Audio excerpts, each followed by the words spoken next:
挑战横跨整一座新小山，不用腿啊，就靠一根绳子，Go Go！ 在花钱和遭罪之间选择了花钱遭罪。如果你真这么想呢，那你就太不懂极限挑战魅力了。虽然说来玩过好多回啊，但教练这个绳子还是拉紧一点吧。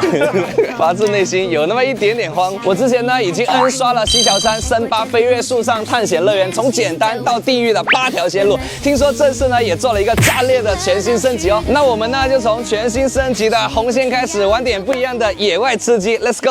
哇，就这样水淋淋的开始了。没上线前啊心急如焚，上线之后呢老实做人。这里呢离地大概有5米高啊，真的是高手在民间，失手在阴间啊！哦。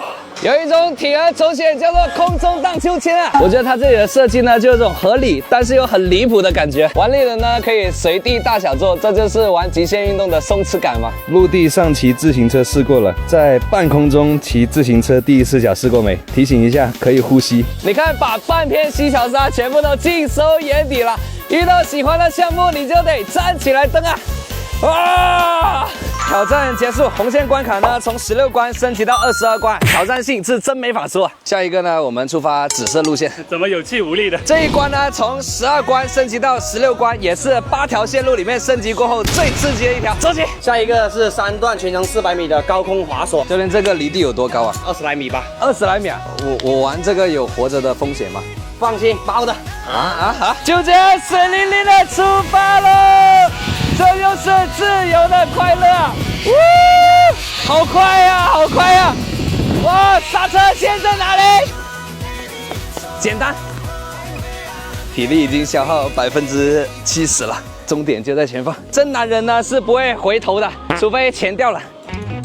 这个项目呢就很考验你的脚上功夫啊，很适合你脚踏2条船的朋友来这里挑战一下。爸爸来喽，爸爸来喽！给你们拜个年生。闯关呢有个技巧，就是一定要保持笑容。你以为我是心态好吗？实际上是没招了。好累的呢，也可以停下来打卡拍照，留下你的专属回忆。咏春叶问波浪秋千木就是做比看还要困难的一个项目，不小心就容易劈叉了。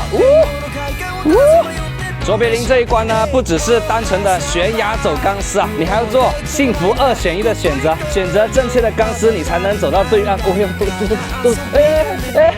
谁在踩我的钢丝？